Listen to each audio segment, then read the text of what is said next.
All right, Matt. Let's have a disagreement. So I got a beef to pick with you. Please do. I read your. I saw your. You went live. I was on my boat and I saw you went live, and I'm always going to support. On your boat.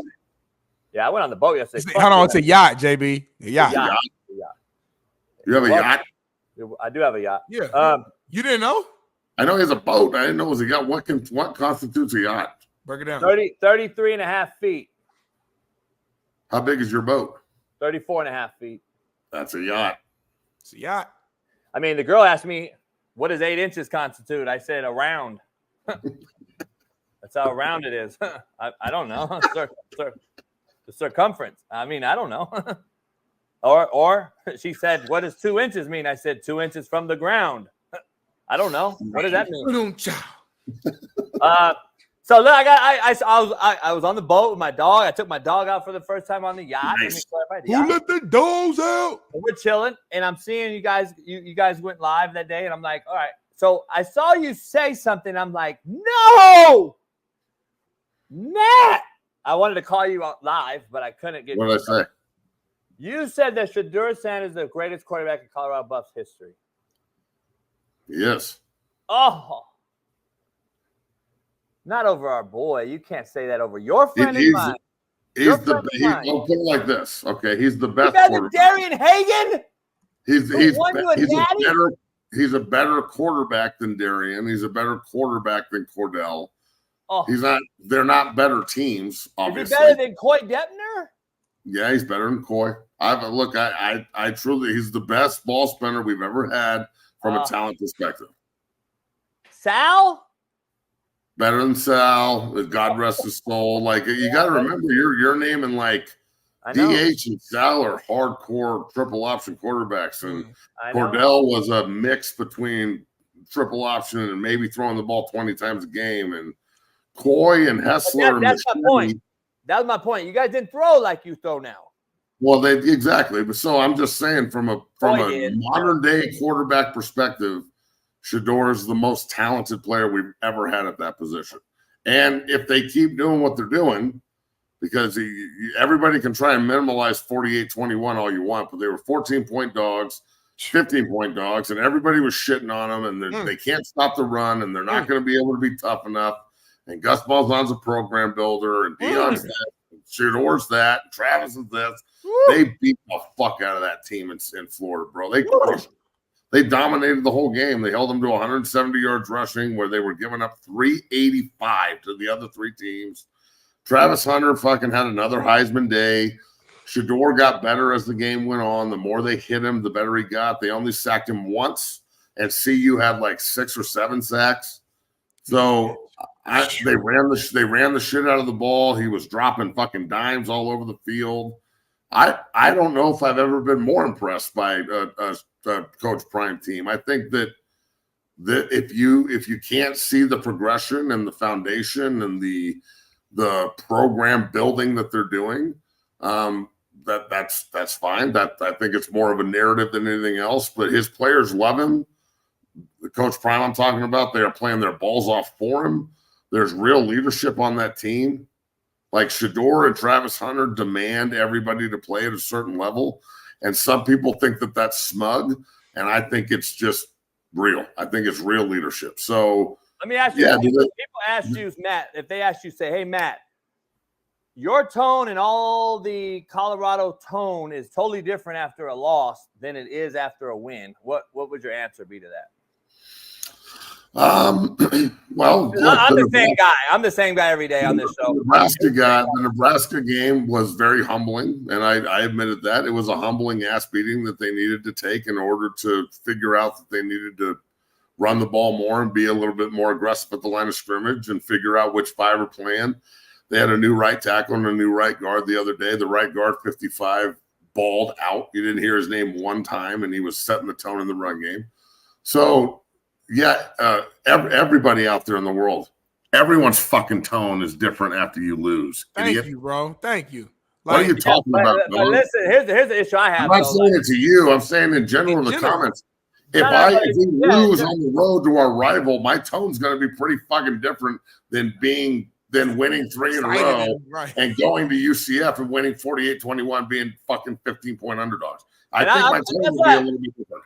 And I try to be clear with these people. I don't run a Colorado show. Matt does. Matt is a Colorado alum. I am not. So I'm going to be the same person. The question I've been asked all weekend was, well, why do they act this way when they win, or they don't show up at all during the week, or they don't give any predictions other than you, not you. I'm just talking fans, the prime sexuals. They're not anywhere. Today, this morning, there's 3,000 of them out of the woodwork who have no green name on them because they're not members, of course. So they come out and they're attacking me, of course, which I love it. You know me. My dick's hard right now. I hope not. You got two men on here. And I'm like, wait up. Where were y'all been though? Where have you been when we're predicting all these games every week? When I'm the one that says I'm going against Colorado, it's great for numbers. Shout out to Matt for jumping in. So let me ask you, Matt. When someone asks you, when are you going to beat a ranked opponent and play one? What is your question to them as far as building? We have to play one first. We haven't yet.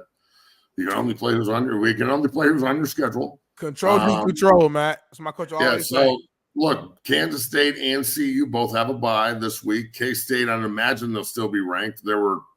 They hammered Oklahoma State at home. I think they're 20th or 19th from what I saw this morning. Depending on what happens this weekend with upsets and whatnot, they'll probably jump a spot or two. I don't think that I cracked 25, no? I don't know CU will crack the top 25 being on a bye unless like a bunch of teams in front of them lose. And that's okay. I don't give a shit about being ranked right now. I mean, it'd be nice, but who cares? I'm going to eat crow, man. I'm going to eat crow real quick for you. So Steve Kim and I came on this prior to this schedule and seen these teams in there. And we said, okay, we see by name. This is another reason why I call college football watered down. An Oklahoma State, which was almost a blue blood, if not, we would consider them pretty close with Oklahoma being pretty competitive. They've been pretty fucking good under Gundy for a long time. Over a long time. I see Baylor on there. Overall, you see the name, you're like, all right. And you see Kansas State, KU, which is KU's done a hell. You and I, last year were like, well, what Lance is doing in Kansas is maybe one of the better jobs in America. Now they're fucking bad. You got Texas Tech, who's 4-1, but I look at them like, well, Arizona State went in there and mollywopped you defensively, and I'm sitting there like, Cincinnati just got into a Power 5 conference a year and a half ago, and then you got Arizona, who left the Pac-12, who's an offensive juggernaut. They go beat Utah Saturday. They dominated them, too. They didn't just beat them. They beat them You guys dominated the leading rushing team in football. You stymied them. So now I'm looking at it, and then Nebraska beat you. They're not in your conference, but I'm looking at it like, will Colorado win or can Colorado win? Now that I look at it, the conference, just by name, you don't play TCU, I don't believe. So no, we don't play TCU. Iowa State's undefeated. Matt Campbell's got a really good football team in Ames. They shut Houston out. Like, you can only play who you play, but they're always tough, and that's going to be a tough game for whoever's got to play them. Look, I think that the Big 12, you've got a lot of teams that if I were to gauge them on a 100-0, a lot of teams that would be sitting between like 80 and 85, like damn near all of them. Okay, so I think that it's going to come down to who you play at home, and CU's got Kansas State, Utah, and Oklahoma State at home. So if CU finds a way to win two of those three, in my opinion, it puts them in position. Especially if they go on the road. Okay, so the remaining road games at Arizona, that's going to be a tough game, but not unwinnable. The Cincinnati game at home, that's going to be a tough game. They just scored 41 points at Tech. Texas Tech on the road in Lubbock. I played in Lubbock before. That place is a hard win. All right, if you go to Lubbock and get a win, you're happy. They just scored 44 points.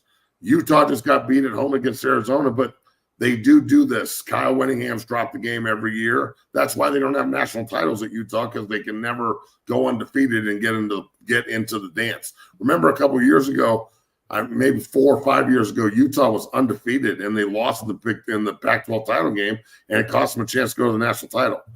Kansas has underachieved, but that doesn't mean they're bad. It means that they're just lost. Hey, Matt, I know you got the entire schedule, and I'm going, yeah, I think CU could play and potentially win the Big 12. I also think that Kansas State could play for the Big 12 and win it. I think Arizona could play for the Big 12 and win it. I think BYU. 12 and win it. BYU's undefeated. They could play for the Big 12 and win it. Iowa State could play for the Big 12 and win it. And that Texas Tech's 4-1. They have to think that they could play for the Big 12 and win it. So I'm looking at this entire situation and going, the conference is deep, not great, but deep. It's not the SEC or the Big Ten, but there's opportunity for everybody. And when you're in a conference where everybody thinks they can win, you're going to get fucking great games every Saturday, and you're going to get a lot of back and forth. And that's just to be in this position. Like, let me just say this and then I'll shut up. Just to be in this position with Colorado, 2 years into Coach Prime, they're obviously getting better. They're on the trajectories here. I mean, I've got Brett Coolidge on today from IMG, who's the number one offensive lineman in his position in the country as a junior. He was at UCF to go watch CU. So, like that, they're a phenomenon. And Coach Prime has really tapped into something that a lot of people didn't believe in, but proof's in the pudding, bro. Like, he DM'd me after the game and, like, was just at the end of the message, he's like, look, you're a dog and dogs bite. Remember that, brother. And I'm like fucking sitting there like vibrating almost like, holy shit, Coach Prime's calling me a dog. Like, I want a D on my shirt right now. So, like,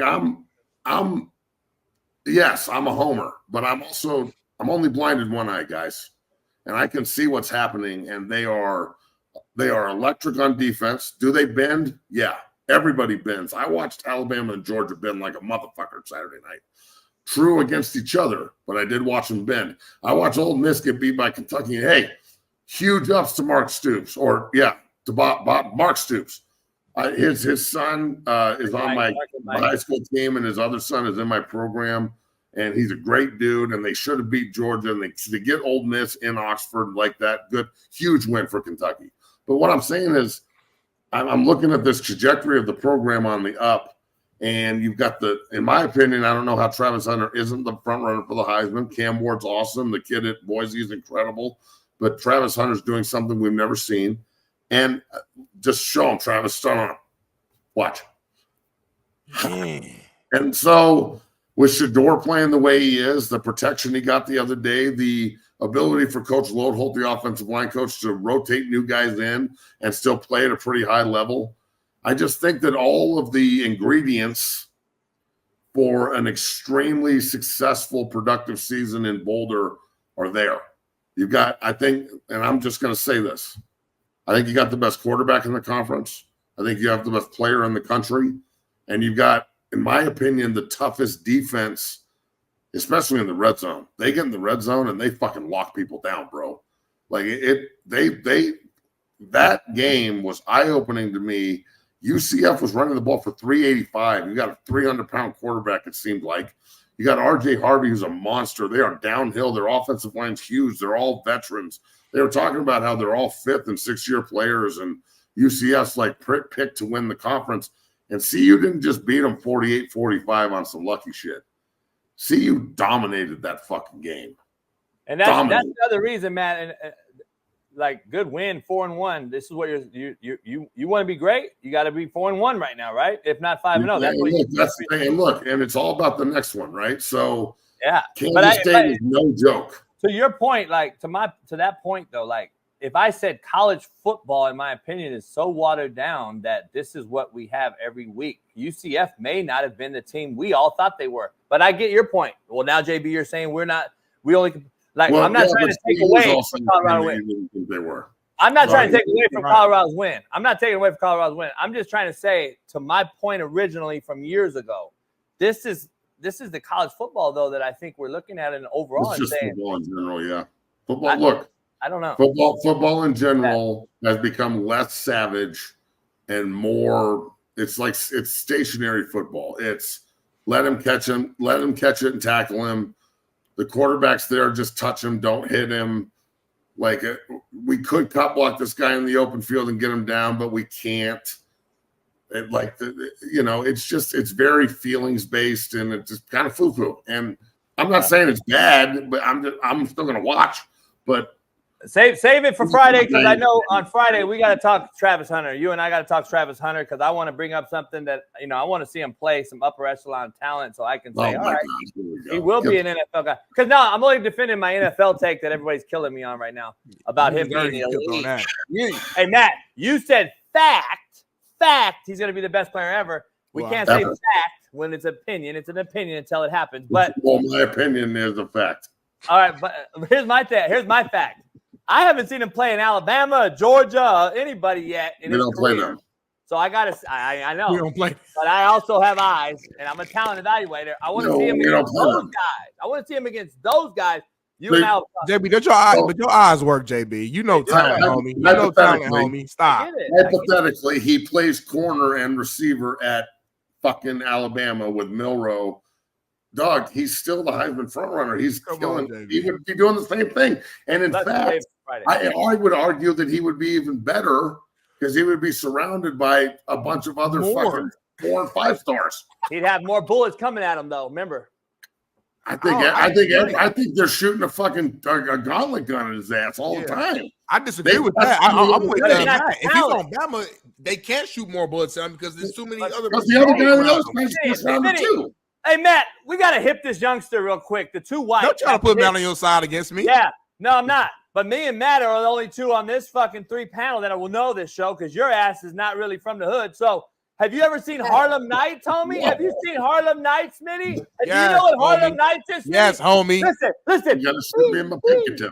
Listen. Bing, bing. Boom, boom. Bing, bing, bing. Get rid of that motherfucking gun, motherfucker. Why are you shooting with that fucking 22? That is what he has shooting at him every day, a 22. In the SEC, he would have a 45 and a Glock, homie. So again, this is the narrative that comes up every time CU or anybody there does anything well. I'm not saying that he's not great. Don't get. I'm not saying that. It's trying to find the next thing that CU doesn't have control over, which somehow knocks it down. Somehow, it's the same I don't thing. see how that's possible. And same thing a few minutes ago when he said, maybe UCF wasn't who we thought he was. It's like Jimmy doesn't see it. His brain always finds a way to belittle Colorado's greatness or whatever the case may. If they win, it's not that impressive because the team they win against wasn't who we thought they were. Travis Hunter is the best guy in college football, but I don't think he'll be great in the NFL because he's not good in one position. There's always a but. There's never just like, you know what? Colorado looked good this today. Like, fuck. Like, Travis Hunter. Like, I'm not trying to knock anybody's opinion down or anything. I'm just saying, like, if they didn't play for CU and I wasn't such a fixture on the show and we didn't have the relationship we did, right? I don't think that it would. I think that you would be on the other side of the fence, dog, because I don't know how you can't be on the other side of the fence. Like, you can look. King can criticize Shedeur for quarterback stuff all he wants. So can you. Weddle can come on and talk about Travis Hunter and DB stuff, and we can talk about things that they need to get better at. Everybody's got to get better at something. But to deny that what's happening in Boulder is real, and the narrative of, I read a fucking article where they call Coach Prime a bank robber, dog. Like, this might as well just be like he's a fucking felon bank robber. He just went in and stole all these kids, and now they're built like. At what point can everybody just sit back and go the same way you did with Prime as a player and go, God damn, that's impressive. Holy shit. Regardless of what I think. What he's doing is impressive. There's no doubt. Everybody remember this because I know Shaun's here and I got to go. They were 1-11 before Coach Prime got there. And they were by far the worst college football team I've ever seen. No offense, Coach Sanford and the guys there. It was embarrassing. Okay, I was embarrassed. At least, and like now, the trajectory is through the roof. The recruiting is through the roof. Everybody wants. Mac won 10 games not too many years ago, though. Well, in 2016, like 10 years ago, he won 10 games. But I sent a player there during that year. That's why I know it. Yeah. It's been like I'm the last senior defensive captain to hold a bowl game trophy. We haven't won a bowl game since 2004. Like, that leading ship, bro, in my lifetime, just from 81 until 04, when I was 23, when I left that place, all they did was win natties and playing in them and first rounders and Big 8 titles and Big 12 titles. And I mean, we played 3 Big 12 title games in 5 years when I was there. They played another one the year after I left. And then since then, it's just been crickets. So the 2016 team was special, but then I'm just telling you, they're building something in Boulder right now where I don't know if next year will be as good. We'll see what they do in the transfer portal, but we got a lot to discuss. Unwrap. We're going to wrap it Friday, man. Incredible. You and I are going to talk about this on Friday for sure. Have a good week in your show, and then I'm going to have a great fucking week, bro. Oh, you are. You are. It would be great to be you. Oh my God. Everything you say, I'm going to go on the next day and go totally against it. Well, that could happen too, because tomorrow's a new day. Yes, it is. Hey, I'll see you Friday.